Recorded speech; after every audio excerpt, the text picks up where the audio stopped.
Dari Kota Loksmawe kita beralih ke informasi dari Kabupaten Aceh Jaya. Saudara jajaran ASN di lingkungan pemerintah Aceh Jaya diminta untuk menghentikan aktivitas perkantoran saat azan berkumandang. Ya, instruksi ini dikeluarkan Bupati Aceh Jaya merupakan komitmen menjalankan syariat Islam di Aceh. Syariat Islam yang sudah dijalankan di Aceh harus didukung dan diaplikasi dalam keseharian masyarakat Aceh. Untuk itu di bawah kepemimpinan Bupati Aceh Jaya Irfan TB dan Wakil Bupati Tengku Yusri S berkomitmen menjalankan syariat Islam yang kafah di Kabupaten Aceh Jaya. Wakil Bupati Aceh Jaya Tengku Yusri kepada TVRI Aceh mengatakan bahwa salah satu komitmen menjalankan syariat Islam di daerahnya, Bupati mengeluarkan instruksi agar setiap azan berkumandang, seluruh ASN diminta menghentikan aktivitasnya dan hendaknya melaksanakan sholat secara berjamaah. Ini harus dimulai dari lingkungan perkantoran yang tentunya dapat diikuti oleh masyarakat lainnya.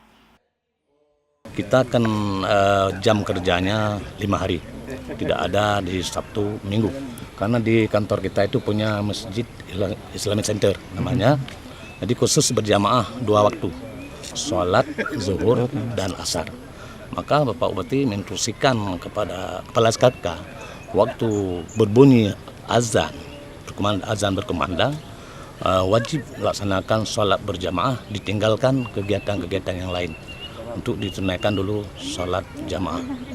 Maka ini kami himbau yang pertama sebelum kita jalankan ini dari lingkup ke pemerintahan kita, lingkup perkantoran kita wajib menghadiri sholat berjamaah. Selain itu pihak pemerintah Aceh Jaya juga menggelar pengajian rutin.